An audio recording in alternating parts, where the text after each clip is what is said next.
Саламатсыздар ма, құрметті білім алушылар. Бүгінгі азаматтық авиация академиясы авиация колледжінің география пәні мұғалімі Сенен Тұрсынханұлы. Бүгінгі пән тақырыбы адамзаттың дамуындағы жаһандану мәселелері және оларды анықтау критерийлері. Бұл өте маңызды тақырыптардың бірі болып келеді.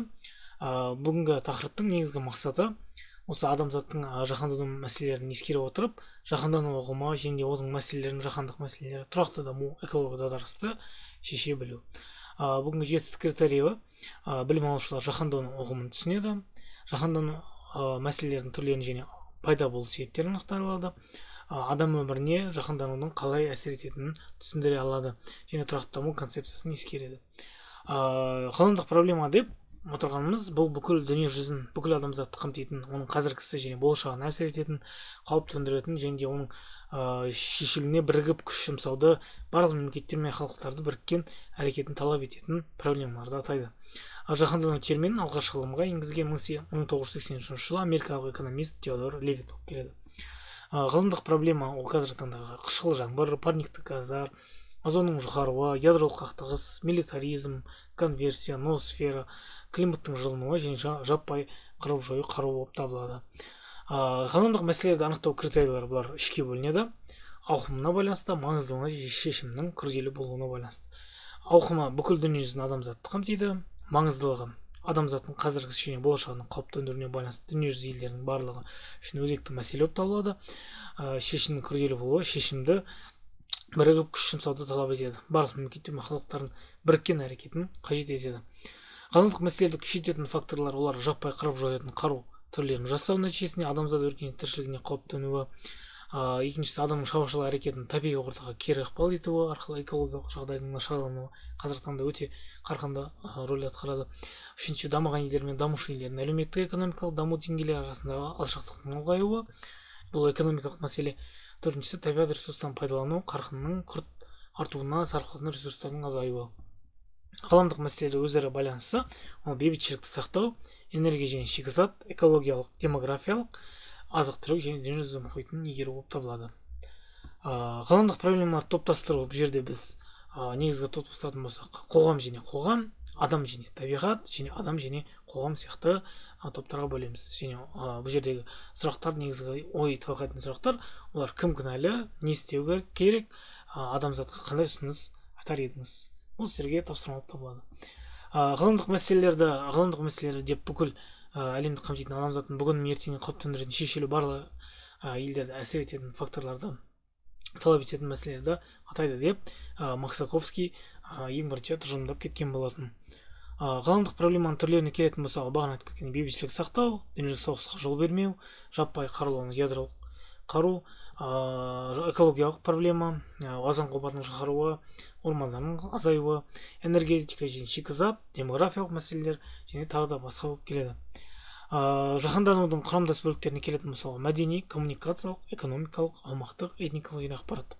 Қазіргі таңда енді әлемде ең үлкен рөл атқаратын бұл экономикалық және ақпараттық болып табылады. Жаһандануға қарсы қозғалыс ұйымдарын айтатын болсақ, бұл жердегі әлемдік деңгейде үлкен қозғалыс ұйымдары бар. Ол бірінші Destroy IMF, халықаралық валюта қорының жабылуына талап ететін халықаралық ұйым болып келеді. Бұл таңда көптеген Латын Америка, Азия сияқты елдерде, Азия материгіндегі елдерде көп ұсынысқа ие болып келеді. Екіншісі Friends of Earth деген ұйым желілік экологиялық қауымдастықты қалыптастырады. Үшінші Transnational, трансұлттық корпорациялармен күрес жүргізіп, олардың жұмысының қаншалықты зиянды екені жайлы ақпарат таратушы халықаралық ұйымдар.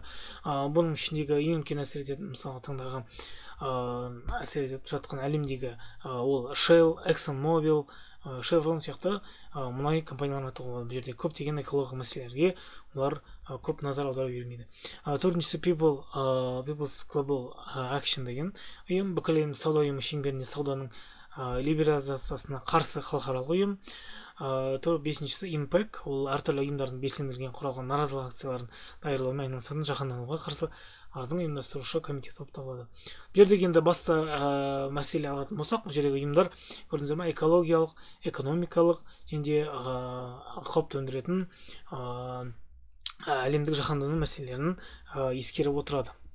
тұрақты даму концепциясы деген концепциясы бар. Бұл ең бірінші термин 1980 жылы біріккен ұлттар ұйымында жасалған баяндамада негізделген.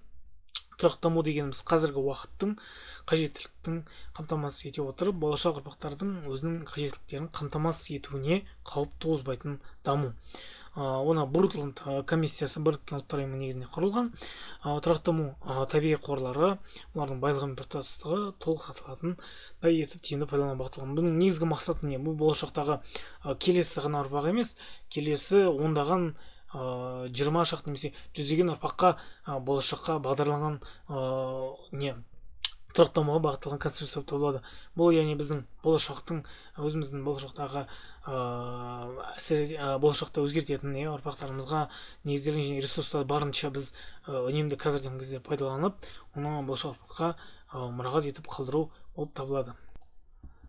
Және сонымен қатар тұрақты даму концепциясының негізгі тұжырымдары бұл адамдар мен табиғат үйлесімді түрде экологиялық сауаттылық және салауатты өмір сүру құқығына ие болуы. Екіншісі қоршаған ортаны қорғау қоғамның даму үрдісінің ажырамас бөлігі және оны жеке дара қарастыру мүмкін емес. Үшінші қоршаған ортаны жақсарту және сақтау қажеттіліктерін қазіргі ғана емес, болашақ ұрпақтың алдына қойылатын мақсат ретінде қарастыру керек. Төртіншісі елдердің даму деңгейлері арасында алшақтықты азайту және кедейшіліктің мен қайшылықтың жою. Бұл енді қазіргі таңдағы дамыған елдер, Америка құрама штаттары, Батыс Европа, Германия, Ұлыбритания, Франция, Нидерланды және сонымен қатар Жапония сияқты дамыған жиынтық ішкі өнімі өте жоғары елдермен Латын Америкасы елдері, Бразилия, Аргентина, Африка елдері, Нигерия, Кения, Сомали, немесе Азия елдері, Камбоджа, Вьетнам сияқты елдер арасындағы елдердің арасындағы жиынтық ішкі өнімнің өте қатты алшақтауын байқауға болады.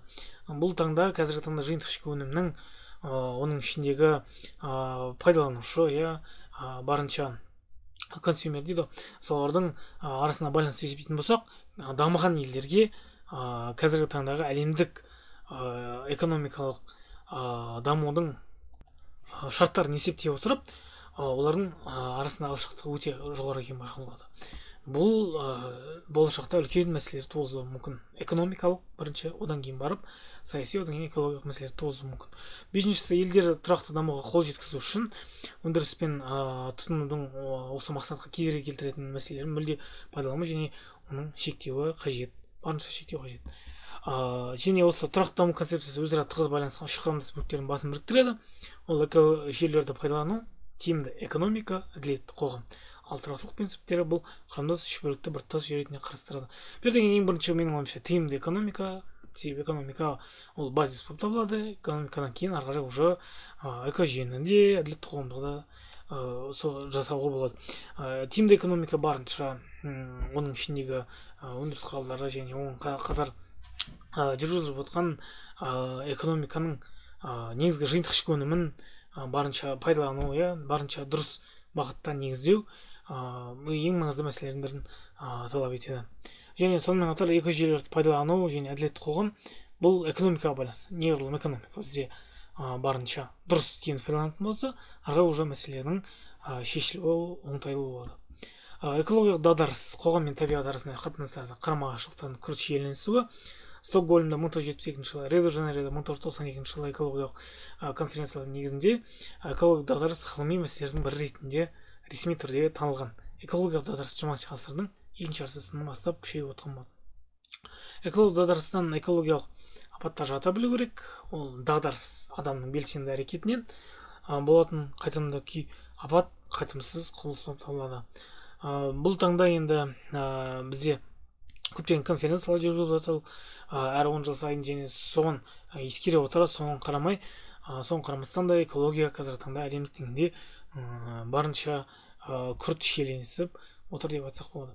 Қазіргі жағдайда ғаламға қауіп төндіретін үш үрдісті байқауға болады. Атмосфера құрамының өзгеруі, көміршыл газы, парниктік әсер. Екіншісі ормандардың азаюы, оттек фабрикасы, яғни Амазон аумағындағы ормандардың кесілуі. Үшіншісі литосфераның өзгерісі, радиоактивті улану. Бұл жер қыртысының өзгеруіне негізделген. Ғаламдық мәселелерді күшейтетін факторлар бағана айтып кеткен жаппай қырып жоятын қарудың болуы, даму елдерінің әлеуметтік экономикалық арақашықтығы, адам шаруашылығы табиғат ортаның өзгеруі және оның сарқылатын ресурстарының азаюы. Ядролық державаларда айтатын болсақ, бұл жерде біздің қызықтың ең үлкен мәселе ғаламдық ол ядролық қаруландыру. Бұл жерде Америка құрама штаты, бұл келетін болсақ 1960 жылдан бастап осы ядролық державаларға қазіргі таңдағы бірнеше ядролық держава елдері бар. Ол Америка құрама штаттары, Ұлыбритания, Франция, Ресей, Қытай, Израиль, Пәкістан, Иран, Жапония, Жапонияда болуы мүмкін деген сияқты, Үндістан және Қытай Халық Республикасы. Бұл елдерде, яғни бағана айтып кеткендей, 8 елде ядролық қару бар болып есептеледі. Әлемде есептеулерге сәйкес, әлемде 18 мың ядролық қару бар, соның ішінде ақш пен Ресейге тиесілісі 14 мың ядролық қаруды құрайды екен.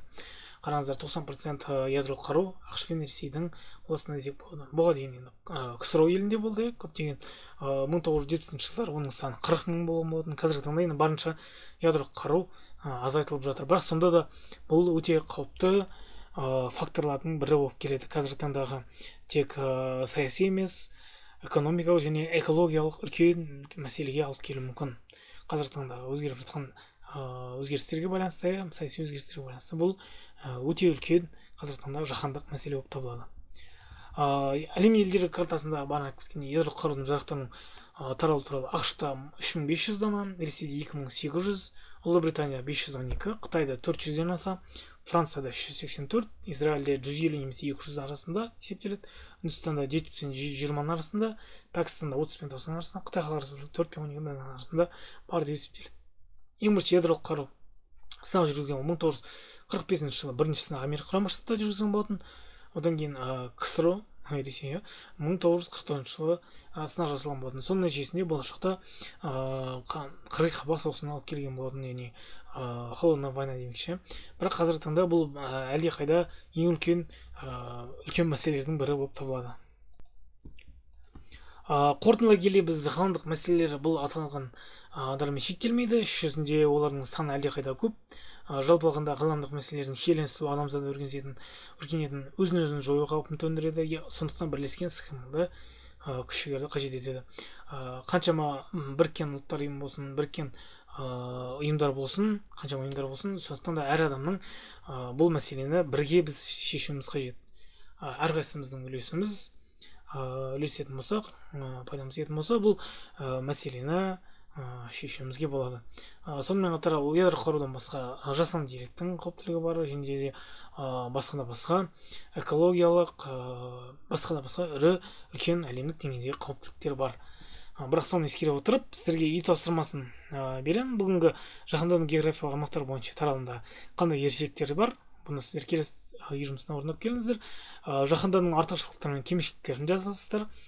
Және сонымен қатар адамзаттың мәселелері, қажет ететін мәселелер ішіндегі атмосфера қорлары, биосфера, гидросфера, литосфера қорларын негіздеп жасап келіңіздер.